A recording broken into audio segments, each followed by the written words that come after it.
Hello and welcome to Hooting Mandrills. I'm Jeremy. I'm Sam. And today we'll be talking about the December 16th ban announcement, primarily affecting Modern and then slightly, or I guess also affecting Legacy, but who thinks about Legacy, I guess? The people who do think about Legacy seem a little upset that they did the bare minimum, whereas they kind of took a swing in Modern. Pretty big swing both ways, I would say, with, some bans that everybody's been begging for in the One Ring, but then other things being unbanned kind of exciting as well. Should we just start with Pioneer first and Explorer, since Sure. Jegantha is banned? I don't think anybody really cares about this.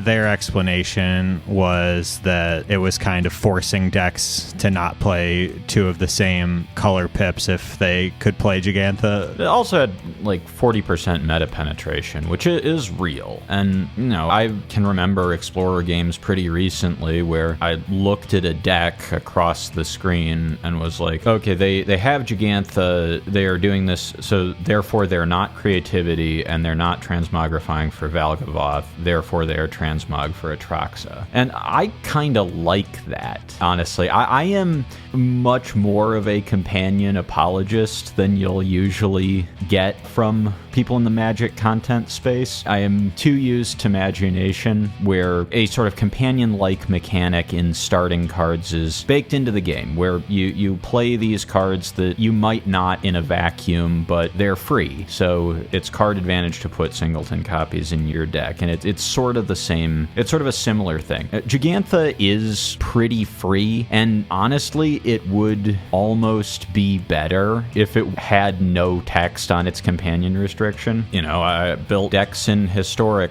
recently that just that were in red, happened to not be Jegantha compliant. Would have been pretty decent Jegantha decks because they're Arena of Glory decks. We'll get to that more in Modern. I think Jegantha wasn't a huge problem in Pioneer, but they wanted to ban it in Modern, and so they decided that we're going to ban it in Pioneer too. Right. The other thing, I guess, to talk about in regards to Pioneer is that Yorion still exists in Pioneer and is one of the premier decks in the format. So it's kind of... that's a lot stricter of a companion requirement, obviously, than Jegantha. But yeah, I don't know. It seems like...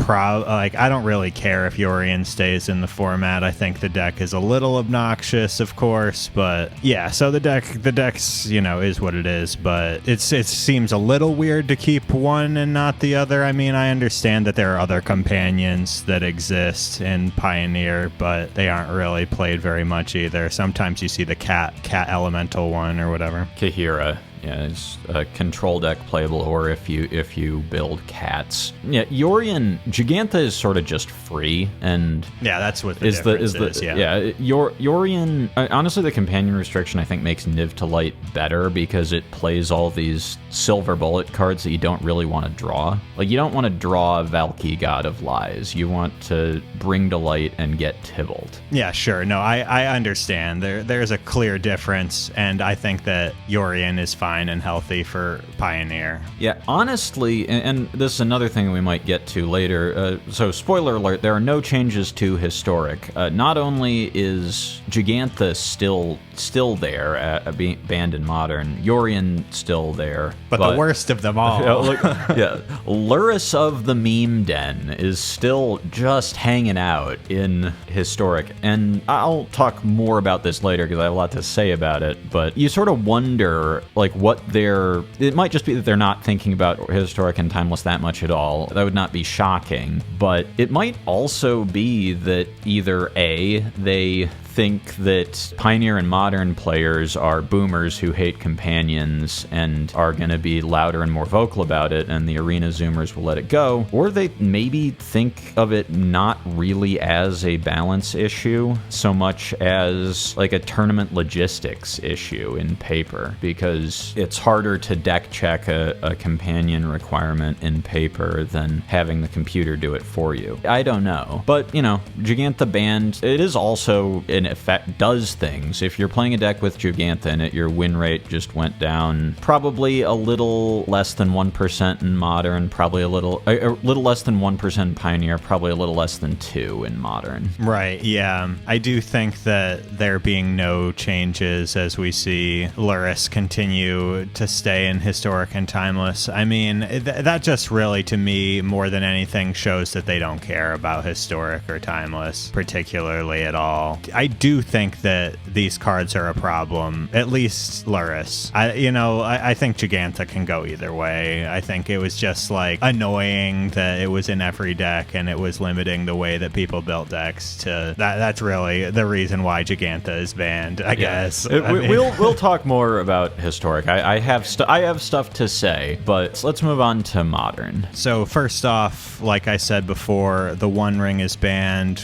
It was in like 40% of decks, 35, something like that. 60. Oh, it was in 60% of decks at the height of it. So going into Monday's BNR, the One Ring was at 60% meta penetration. For comparison, just to grind and act, and I understand that they should have banned Fable in Standard. I have not particularly liked Standard since then. Fable was at about 47% meta penetration. Well, you have to play red to play Fable. That's true. Every single deck can put the One Ring in it. It's just some decks don't want it, right? Like, every single deck could put the One Ring in it, and the majority of them did. But it's gone. It's done. Probably won't be missed. Amped Raptor is banned. The actual energy card that they targeted, the energy deck, is a little too clearly the best deck, has been a little too clearly the best deck in Modern since the Nadu ban. I like this hit. I think before the nerfs to energy cards in Historic, I would have said no, 100%. The Guide Pride Discharge is the thing that's really oppressive about this deck. But now I am sort of coming around on, no, maybe it is Raptor and a Johnny after all. The guide starts really aren't that bad unless you go guide into Raptor or a Johnny, or sometimes when it's 1 mana,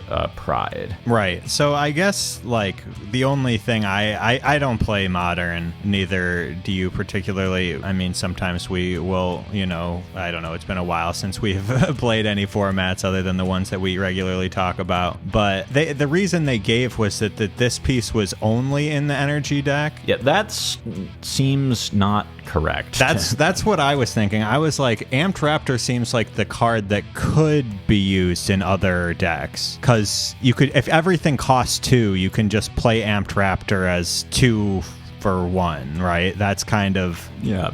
We will be getting into this more when we grouse about Historic later on. But yeah, Amped Raptor, any sort of low to the ground deck, some sort of Rakdos efficient good stuff deck. Jund Saga played them. Those decks were a little fringe, but even that variants of Rhinos. Yeah, the Rhinos with the blood, whatever, the Marauder, Bloodbraid Marauder. Yeah. I mean, so there's other. I don't know. It seems like there's other cards that I think the other decks that Amped Raptor can go into versus Guide of Souls. I guess you could put it in another deck. I play a deck in Timeless where Guide of Souls is the only energy card. Sure. Yeah. So there's that. It's just better than any guide that Soul Sister that we've seen ever before, right? So I can see that being played in another deck. A Johnny also similarly seems like a card that could go in any deck that's white. Yeah, I mean, the thing about energy is it's that people get mad about the energy mechanic. Like, oh, it's not interactable. Yes, it is. People were main decking Sun Cleansers in the last Historic Arena Championship.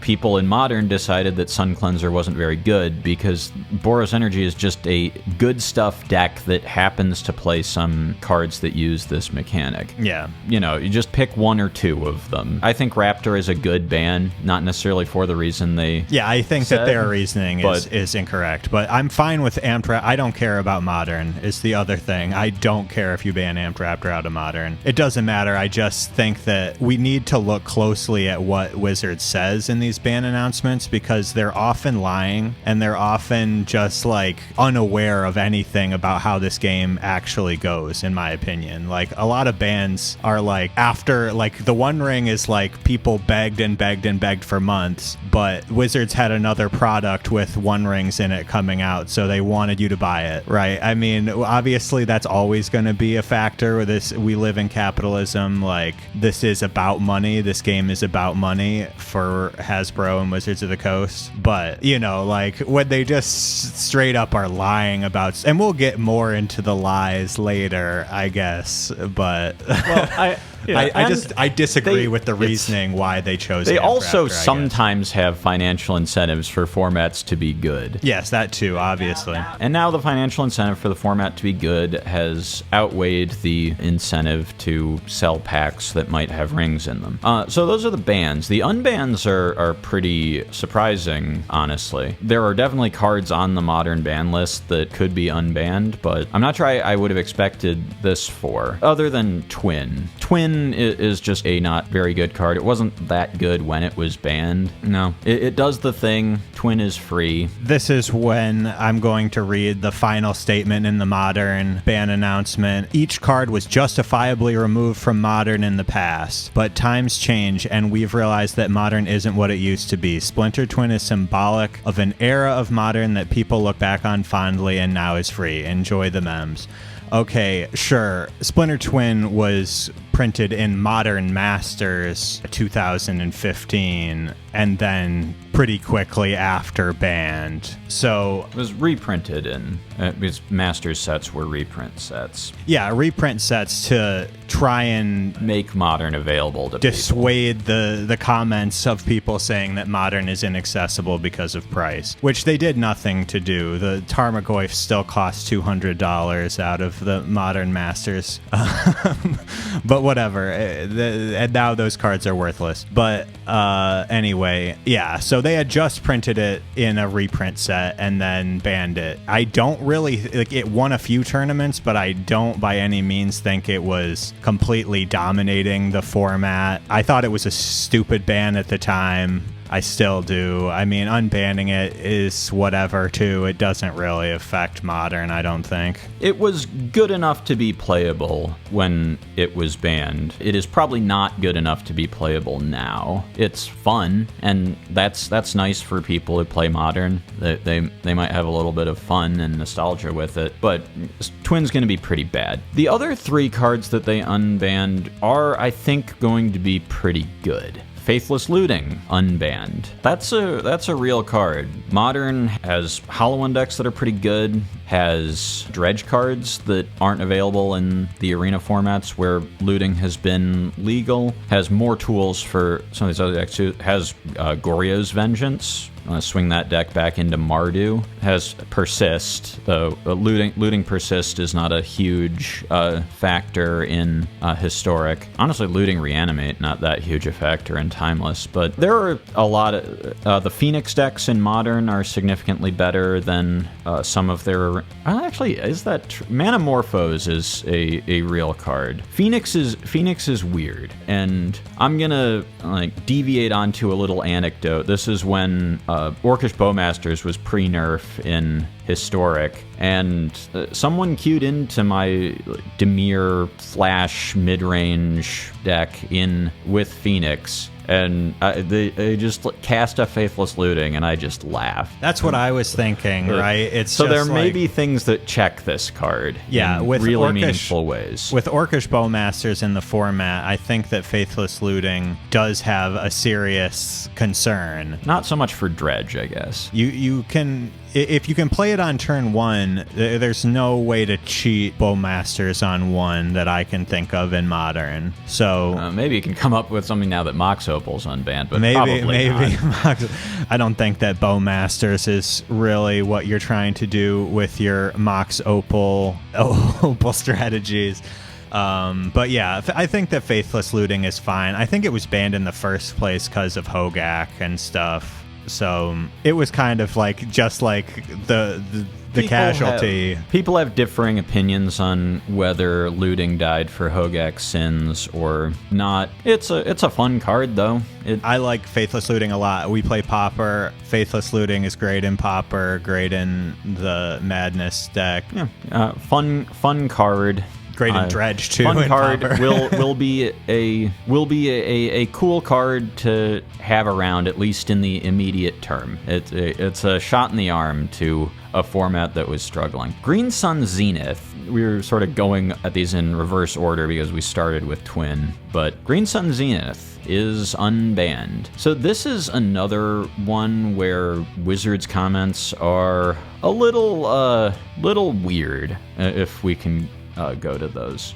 Green Sun Zenith has been banned in Modern since 2011. Banned during a time where green decks were too strong, the card offered a level of consistency and flexibility that was difficult to combat, often narrowing the range of cards you'd consider playing. In fact, the logic we used to ban Jegantha this time around applies to why Green Sun Zenith was banned in the first place, but that was over a decade ago. Okay, that part I don't have a problem with.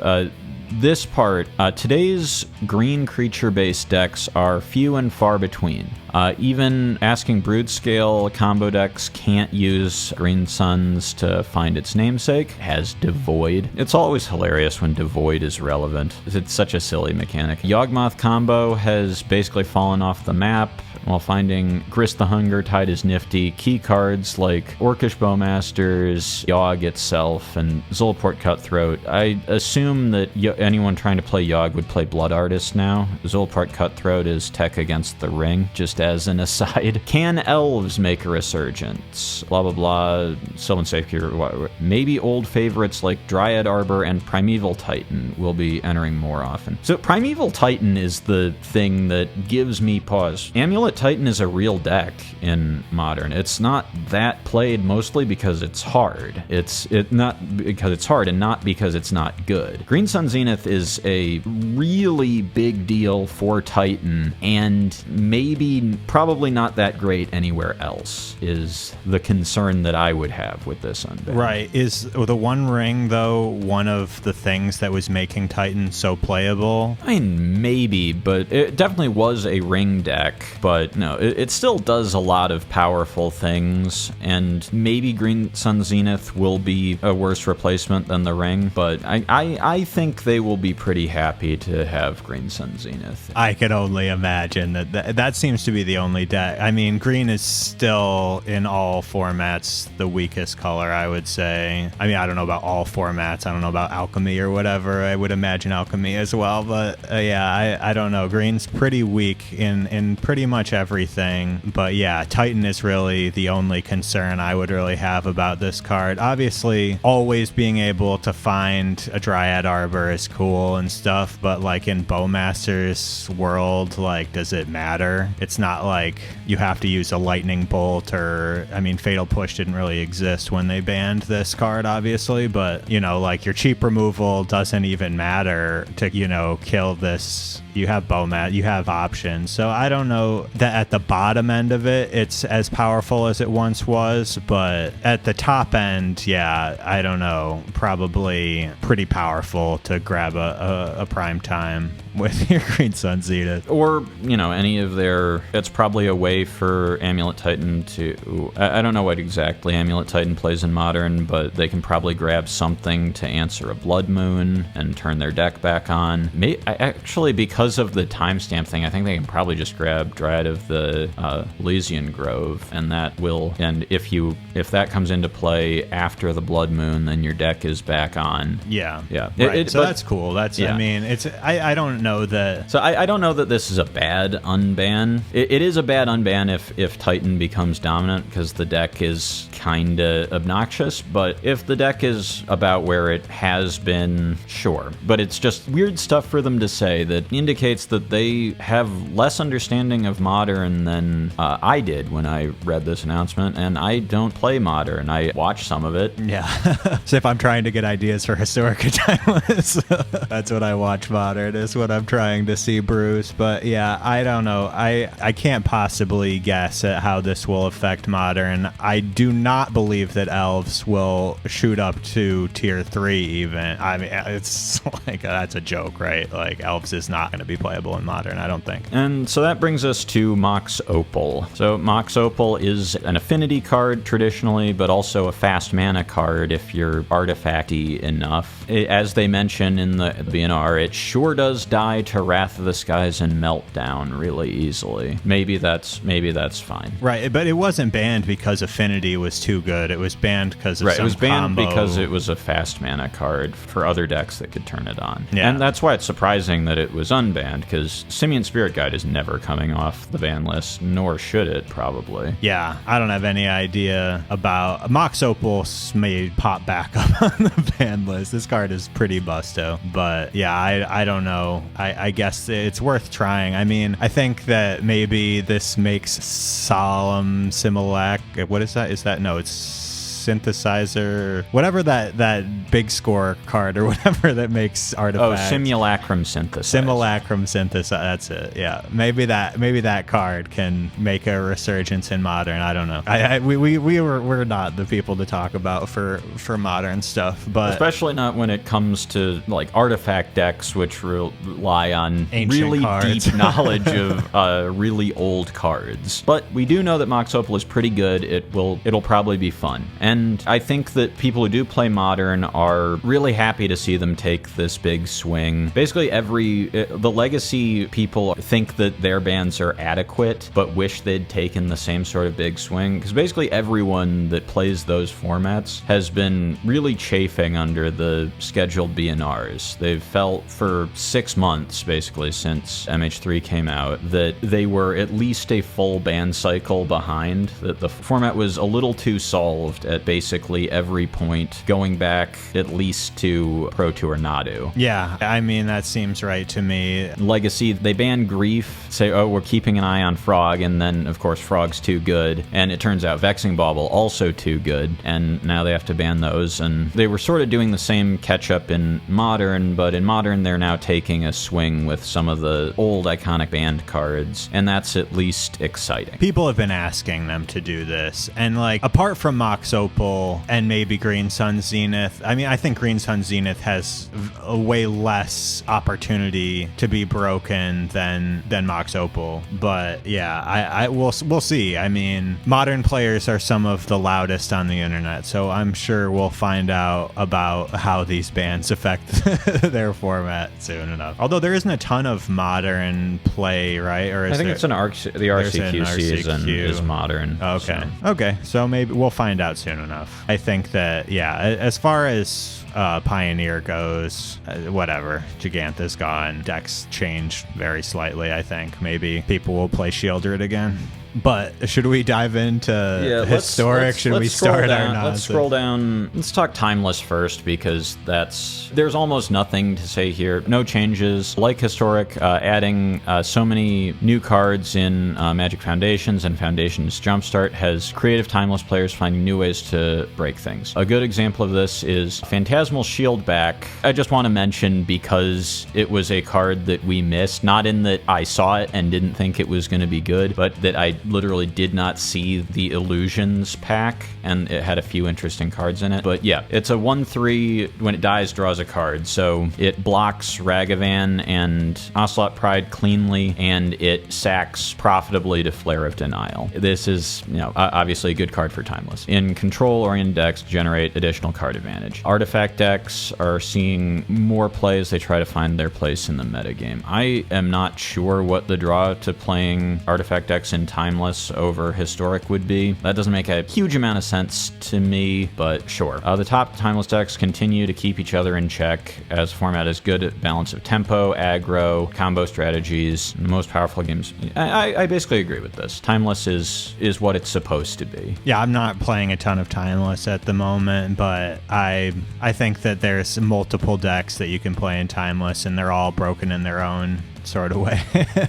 But there's also a lot of interplay between them. I am pretty happy with Timeless as a format, but let's get to historic, which no changes. Magic Foundations and Foundations Jumpstart added many new cards to Arena that historic players have been tinkering with over the last few months. This is true. I'm having a lot of fun brewing in historic. Monocolor decks have grown in popularity as a great entry point into the format. Mossborn Hydra is proving to be a strong addition addition giving some additional support to green ramp strategies. I hope this is true. I haven't seen a ton of when evidence I saw for it. this, I was like, no way. The Mossborn Hydra is not that good. What? Like, if there is a Mossborn Hydra Scythecat Cub landfall deck, and it's... I'll spend my wild cards tonight. if it's good, then, like, I really hope that's true. I have not seen evidence of this on the ladder. Maybe I should be playing more Historic. I am having fun when I'm playing Historic, but... Not winning necessarily. No, I'm winning That's some. good. That's good. I'm winning some. Give me some credit. I'm not winning at all, so I'm not even playing. Black decks are using Priest of Gix. So Priest of Gix, another card that I just did not see in the gallery for Jumpstart, but the set is huge. It's 2 and a black, 2/2, ETB Dark Ritual. I am willing to believe that this is good in like the Mox Jet, Chthonian Nightmare, Storm decks, or some variant thereof. Yeah, that's probably what they mean about interesting reanimation combos, is you get a Mox Jet in play that makes Chthonian Nightmare cost 1, so you keep bouncing Chthonian Nightmare to cycle between either Shambling Ghast or Greedy Freebooter. Some pair of those two, each one, it dies, makes a treasure, make more, you get infinite energy and infinite storm count, and win with maybe Tendrils, maybe something else. That's a deck that I definitely have seen in both Historic and Timeless. I could see Priest of Gix slotting into it. So that this is probably true. A new Artifact deck is also putting up competitive numbers in the current metagame. I have seen some Affinity, taking advantage of Thoughtcast. It's Affinity. It plays Affinity cards. And yeah, but like they said, there's plenty of hate cards towards Affinity. Yeah.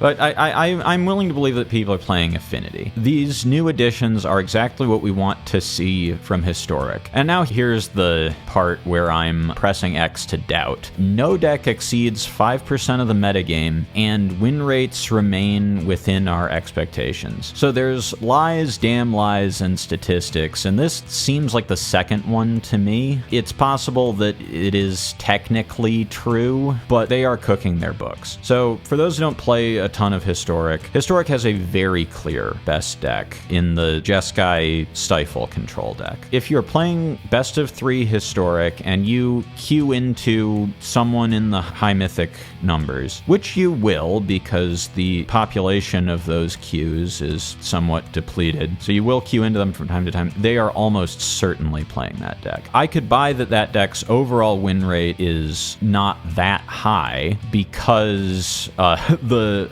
median or not very good arena players pick it up and don't know what to do with it or don't know how to play it. I had one opponent evoke a Null Drifter and stifle the cast trigger, which is not how you're supposed to do that. You are supposed to let the cast trigger draw you 2 cards and then stifle the evoke. Yeah.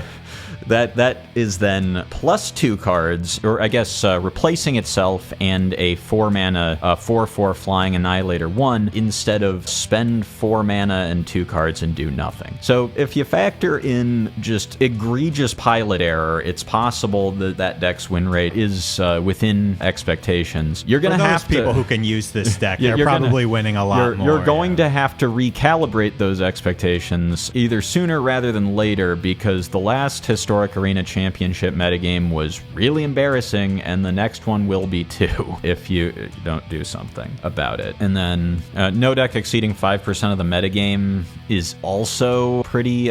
From what metric are they talking about? Like just anyone who queues for Historic play and ranked? I think that must be it. Because like you can't include Historic play. Like you can't include play in any statistics. Play is a wasteland of people just trying random stuff. Like I've not that recently, but I used to, if I needed to I would just play like a Finn, the Fangbearer deck in Historic to get on play to get like quests done if I didn't have a deck that met the colors that I wanted to play or whatever. Like it's just there's anything goes in the play. The play shouldn't count. I don't even think that ranked should count either. Really, it should only be these events when we're talking about the meta game. I mean, there's not really enough data from events, so you have to use the ranked queues to get some data. To get data, sure, that's fine, but there's going to be a difference between best of 1 and best of 3. A significant difference that's just going to be a consistent problem on Arena. But the play queues and even lower ranks are really going to throw the data off, and the only reason why you'd include them is because you want to throw the data off and want to justify a no bans. I mean, they need to ban.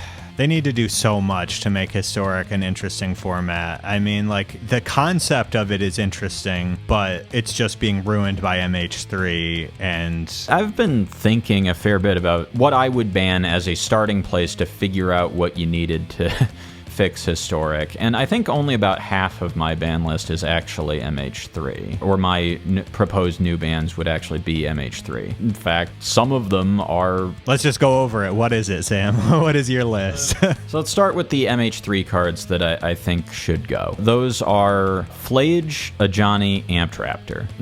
Like we said when we talked about Modern, I think Amped Raptor was a good ban, not necessarily for the reasons that they said. The energy deck, Amped Raptor and Ajani are the things that make it so that it is still creating a historic environment that they tried to tamp down when they pre-banned Ragavan. They don't want 1-drops to be removal checking you that hard, and post-nerf Guide of Souls really doesn't removal check you that hard on its own, but if they go Guide and you can't immediately kill it, you have to clench, because if they have a Raptor, you're having kind of a bad time. So they're really worried about removal checks in but like Standard, I feel, has removal checks. Well, yeah, like, sure, but you have to play kill. I guess they don't. This is a format where they don't care if you have a fatal push every game, but you have to have a cut down every game in Standard or lose. Well, like you don't die, or you aren't crazy behind if on turn 2 you obliterating bolt the Heartfire hero.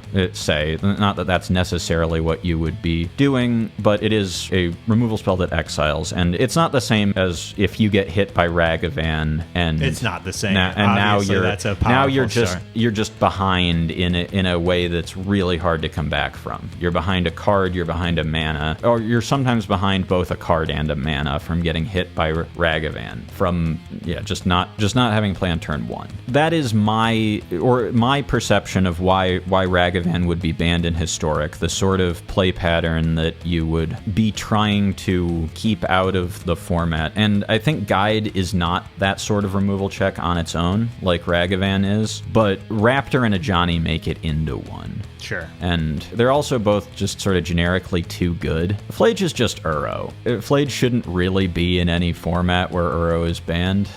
Is my contention. I agree, yeah. That's the card that makes the Stifle deck that you need to hit to bring the Stifle deck down a peg, I would say. Yeah, so those are the Modern Horizons 3 cards, and they're a big deal. And then there are a couple other cards that I would really like to see gone. Lurrus. Yeah, Lurrus of the Dream Den and Karn the Great Creator. Yeah, Karn just should be banned in everything. The card is so annoying, yeah. And it definitely should be banned in any best of 1 formats. It's just unfair that you get, like, having 7 cards that you get to. That's unfair in my opinion. Yeah, I fucking hate Karn, and I was like I said, I'm something of a companion apologist. I was for a really long time a defender of Lurrus being fine in Historic, but Lurrus's companion restriction has to matter. It has to hurt to not be playing Crucius or Jarsoul or some card that you're using Crucius to have access to that is Lurrus non-compliant. But I like Lurrus. I like Lurrus style gameplay. Honestly, you put me in a room with Karn and Lurrus and a gun with 2 bullets, you will return to find me scritching Lurrus behind his whittle ears and Karn with 2 bullets in him. Like, Karn is just stupid. I think the Green Devotion deck is probably a deck worth hitting. Maybe not the wholesome version that they say exists. Playing Mossborn Hydra. But the versions that I've seen on the ladder that splash white for Elish Norn, they were powered up by Fanatic of Ronus from MH3, but it's not Fanatic of Ronus, it's fucking Karn that should go. Making a bunch of mana is sometimes obnoxious, sometimes hard to interact with. It creates salt in black mid-range players like me, but it really is Karn, I think, that should go from that deck. It's not that it got too much of a buff from MH3. It got a good MH3 card that doesn't really go in anything else, and then has stuff around it that's a little too good and a little too annoying. Lurrus, like I said, I was a defender of Lurrus for a long time in Historic, but the restriction just matters less than it used to. The energy decks don't get to play Flage if they play Lurrus. That is a trade that they are mostly fine with. You sometimes see them play Jegantha versions instead, but I think it's probably wrong. But the Lurrus deck that really sort of gets on my nerves, if I'm being honest, is the Auras deck. This is also a Raptor deck that gets on my nerves. So again, Raptor, pretty playable card if you're low to the ground enough. But the basic core of the Auras deck doesn't seem like it's an MH3 deck. I mean, sometimes they play Raptor and hit Sheltered by Ghosts, and you're just like, but it's really not. It's, playing, I guess, Giver of Runes is a Modern Horizons card, but if it were Skrelv instead, that wouldn't be world-shattering for the deck. They're playing a protection-y Dork, or they're plotting Demonic Ruckus, and then they're going Light Paws, Sram, Auras stuff. Much of it is legal in Standard or Pioneer right now, but Lurrus gets their entire deck back. It has a little bit of Modern Horizons spice, but Lurrus just gets the whole deck back. In fact, you have a really cool, really fun in a deck like that Modern Horizons 3 card in Detectives Phoenix. One of my favorite cards from MH3, and you just no reason to play it's a complete it's a complete non-starter because it's Lurrus non-compliant. It would do so many cool things in that deck. It technically has mana value 3, so you can Detectives Phoenix and Light Paws for Atali's favor and start cascading, and that's a powerful thing to be doing, but it's just not as powerful as Lurrus or Amped Raptor. Yeah. And I think that Lurrus of the Dream Den should go in the interest of making room for Modern Horizons 3 to have more of an impact on the format. Yeah, honestly. I mean, like, Modern Horizons 3 is a bunch of cool cards, and then like 4 or 5 cards that are just like, and those, some of those are dependent. Obviously, we don't need to ban Nadu or whatever from Timeless and Historic, because the other Nadu is nerfed in Historic now because really? it was obnoxious in Brawl, I guess. But yeah, I mean, whatever. Like, that card requires another card to break. But like, yeah, there are reasons why stuff that would be banned in Modern wouldn't have to be banned in Historic. Like, looting is much more dangerous in Modern than it has been in. I mean, in Historic, it's just it's like good. Orcish Bowmasters isn't even playable anymore, really. I mean, if there's a ton of Faithless looting decks, maybe even with the nerf you could play it, but still kind of bad. You don't have the same critical mass of Hollow One cards without Street Wraith. You don't have Dredge cards. You don't have Goryo's Vengeance, even if you do have Persist. There's reasons why a card like Faithless Looting would be safer in Historic than Modern. Mm-hmm. Those reasons really don't apply to a card like Amped Raptor. They don't apply to Jegantha either. Amped Raptor is... the energy problems are... all from Modern Horizons. Yeah, are all from Modern Horizons 3, and they are more acute in Historic, which has... a smaller pool. It has powerful cards that aren't in Modern, Alchemy cards, Jumpstart cards, but it is for the most part a smaller and weaker card pool. So a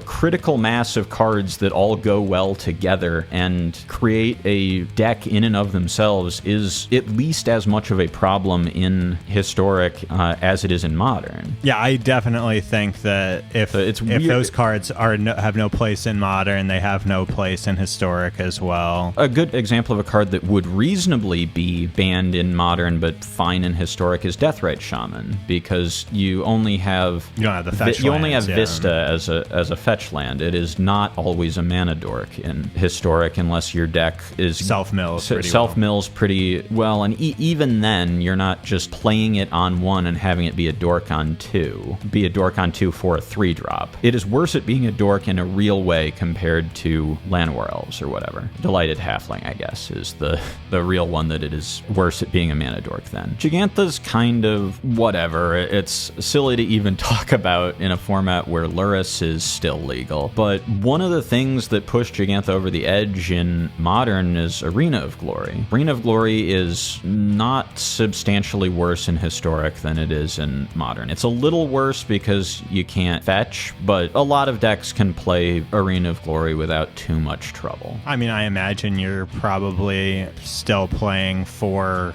shock lands and maybe some surveil lands plus a basic or two. Like, it probably comes in untapped, right? I mean, it's probably hard to have it. I don't think it comes in untapped very often in, like, Stifle Knot because they have too many colors. They have too many colors and too many Lotus Fields that they need to account for, and their Lotus Fields sometimes don't get stifled and they have to sack lands to them. It's still pretty good there. That is not I'm pretty sure that deck plays some card that's whatever its Wrath is, either Wrath of the Skies or Verdict, whichever one they decide is, the individual pilot decides is correct, is not Jegantha compliant. But most Jegantha decks, at least in red, can pretty reasonably be Arena of Glory decks. I mean, if you have to have a couple of lands that enter tap, that's the game, Some lands enter tapped. It's what it is. I mean, like, it's fine. You'll be okay. The point is that there is not really a case for why Jegantha would be not okay in Modern, but okay in Historic, like there is for a card like Deathrite Shaman or even like Faithless Looting. Sure, yeah.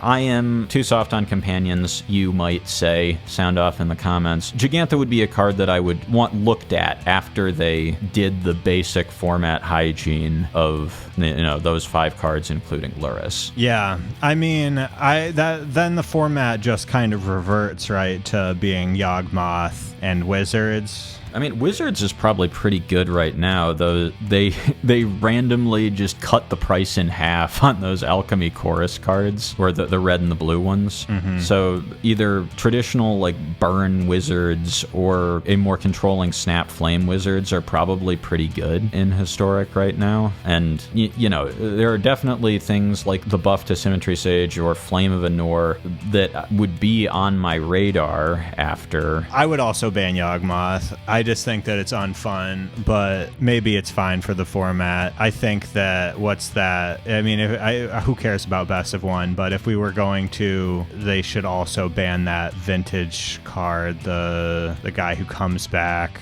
the blue-black amalgam, whatever. Prized amalgam. That guy should be banned in best of one. I don't care. I mean, that's a stupid take. Who cares? But like, best of one is stupid, but it's just dumb. Yeah. Best one is really meta war. Having ranked best of one queues is in and of itself sort of meta warping in whatever format that applies to. And a format like Historic, where you can play an all-in graveyard deck, or where there are going to be more super linear decks that are hard to interact with game one, is going to create weirdness in best of one, even compared to something like Standard, which you can also see heavily polarizes. Right, and I mean, they do ban things for Standard best of, like the ley line of is it Resonance, I think. Mm-hmm. Yeah, that's banned in Standard on Arena. Like, so it's not like they don't care about Historic, and that's kind of the problem, is that despite them not caring, it might still push through with a deck or two that can win sometimes. But yeah, it's pretty hostile. I love Historic. I still love Historic. I think it's a really fun format to brew in, and you do see more meta